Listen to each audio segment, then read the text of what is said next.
Alright everyone, welcome back to the channel for another update. Got the old TradingView account back and all of these beautiful charts. So today let's dive into the dump, talk about what's happening, because as I'm recording in the lower time frames, Bitcoin is about to touch a CME gap to the downside at 85k. And we're going to zoom out, then we're going to zoom in. Let's talk about what's going on right now. So in the higher time frames, there's only really one mine to be had right now. If you're a traditionalist, you're looking at the 4-year cycle from peak to peak to peak to peak, 4-year cycle. It looks like we still probably have about a year, maybe 7-8 months left in this bull cycle. I'm personally expecting this cycle to top out at least kind of around the latter half of this year, November, December 2025. That's when all the other cycles have topped out. So in the higher time frames, as you can see here, we're just spending a little bit of time around these levels. I think we're going to push up further. As you can see here over on Bitcoin on the monthly time frame, Bitcoin is still higher high, higher low, higher high, higher low, higher high, higher low. And I think this region right here is where the bottom is going to be formed. As we talked about yesterday, talking about more of a macro picture, you know, all of these supports are still intact. I think anything above 75 to 80k is absolute fair game for a correction at this point in time, and things are still looking super healthy with previous resistance flip support on a lot of these higher time frame charts.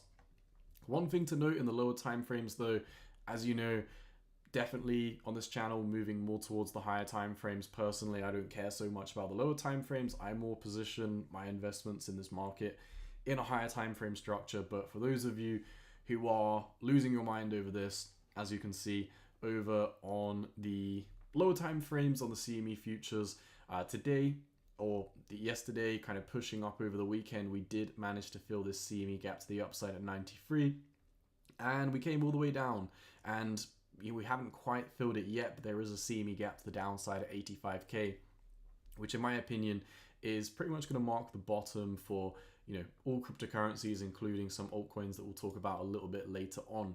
Moving over to the equity side of things, once again, Bitcoin 85k, you know, anything around 80k in the macro is fair game in my opinion, but I personally think a correctory wave back up to the upside is going to be happening anytime soon. That's why I'm positioning today and the past couple of days, adding to my long-term bags right now at 85k. If we come over to the insider transaction ratio, this is relating to the S&P 500. It's been a while since we updated this. As you can see, a little bit of a hiatus over here, so we'll update this as we go along from here.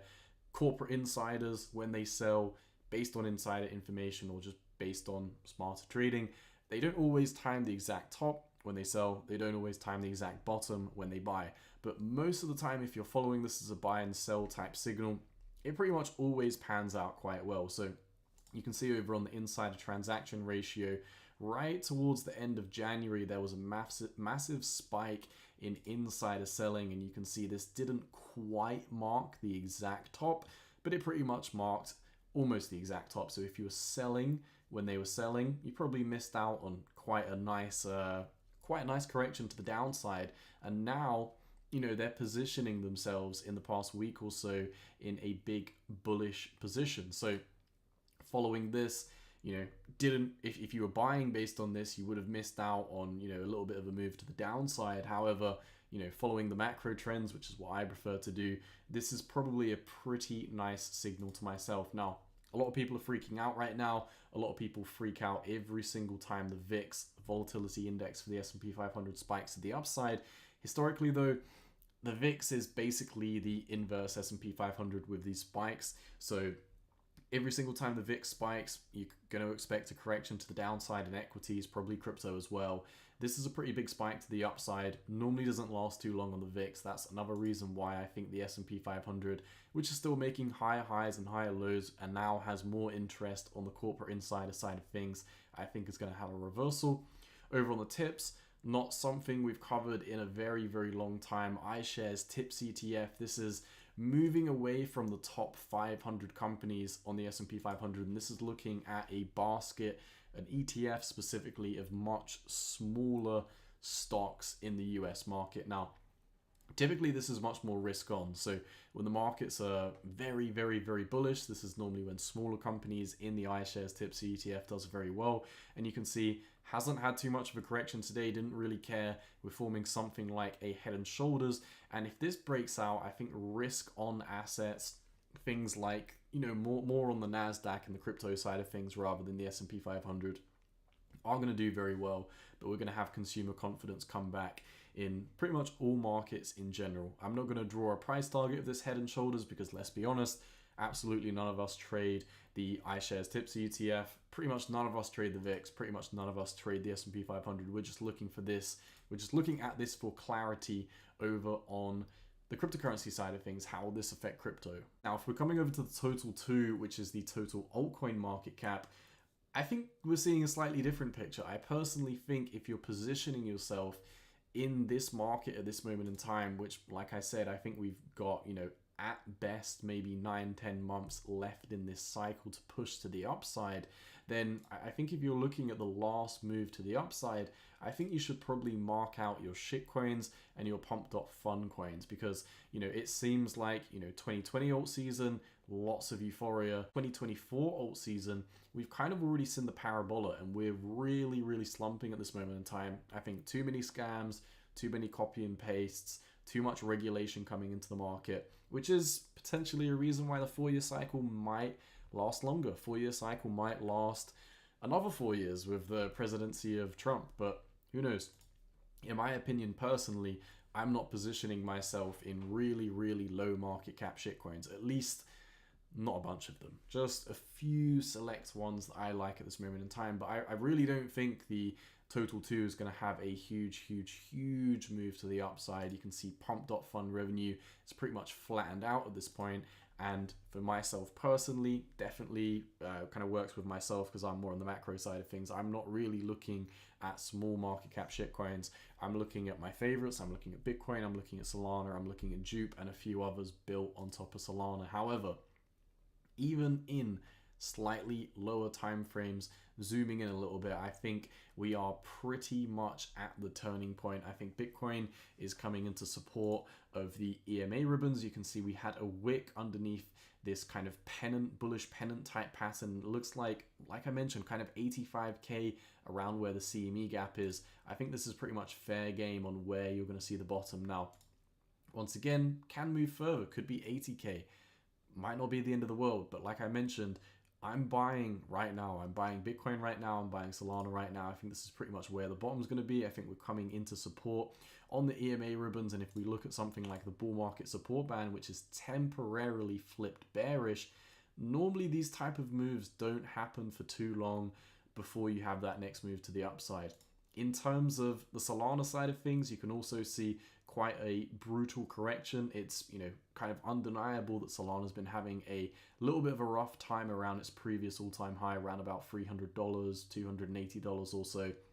However, if we're looking at these kind of correctory phases that Solana has in a bull market, it has some pretty brutal pullbacks to the downside, like we discussed in yesterday's video. Last cycle it was like 68%. This cycle it was like 58%, something like that. I don't think you're going to have many more opportunities to buy Solana at these prices. I think if you're waiting for $100, you may get lucky, you may not. So for myself, around about 140, this is where I'm buying, because I just think the potential upside, which we've talked about before in much detail, 1.3k, maybe 1k, that's kind of the region that I'm looking at for Solana in this cycle. Just following basic Ethereum fractals from its previous cycle. Solana with this Ethereum overlay of its previous cycle could be around about $850. Solana with Ethereum's previous market cap in the previous cycle coming in at $1,300. And I think Solana's got so much more to offer than Ethereum that I think if you're buying at these regions right now, at these higher lows, I think you're going to do very, very well this cycle. So for me, I think if you're buying in this kind of boring, sluggish accumulation phase, it's going to be almost as good as buying Solana back in the days over here, except maybe probably don't expect a 300x return. Maybe expect an 8x or a 10x return. I think that's pretty good for Solana, in my opinion. Once again, different way of looking at things, monthly time frame, previous resistance over here, also previous resistance over here at the all-time high. We've been holding this previous resistance as support. You can see this was resistance here, flipped to support, and we've been holding this for a while, and I don't think anything is going to change as long as we keep on putting in these higher lows every single time.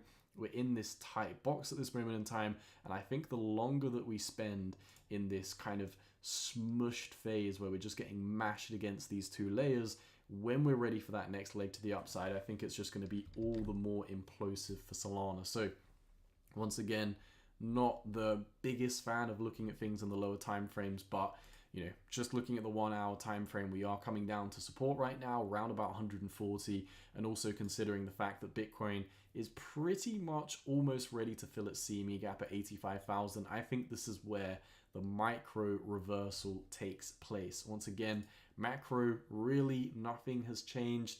We're just doing a little bit of wobbling at this moment in time, up and down, while we establish this low. Normally this is how it happens. There's a little bit of shakiness, probably easier to see over on the weekly time frame. You can see once the bottom's in, it's not an instant parabolic to the upside. Often you have a bottom, you have a push up, you have a push down. Everyone says, oh my God, I can't believe we push back up and then we push back down, and then you make a higher low and then you come up and you chop, and then you get ready for that explosion to the upside. I think that's what's happening. I think the next couple of weeks, I think the next week is probably going to be up. Then I think we're going to come down again. Everyone's going to say, oh my God, it's probably going to be a higher low, probably going to chop for the next couple of weeks. And then in the macro, much higher up in the next couple of months. That's currently what I'm expecting for Bitcoin. That's currently what I'm expecting for Solana. You may want to hold out for 120. You may want to hold out for different levels, 125, something like that. Good luck with that. If it comes down to those levels, I'll also join you. But for myself right now, I think buying Bitcoin, buying Solana, adding to those long-term bags definitely makes a lot of sense with what I'm seeing in the market. So it feels good to have the old trading view back. It feels good to have all these charts back. I'll keep these updates out whenever I see anything important. No need to overcomplicate things. That's what I'm seeing right now. Macro looking good. Micro looking like a reversal is going to be happening real soon. So that's all for today. If you enjoyed the content, as always, smash the like, smash the subscribe, leave a comment for the algo. We're back, big boys. See you in the next one. Peace.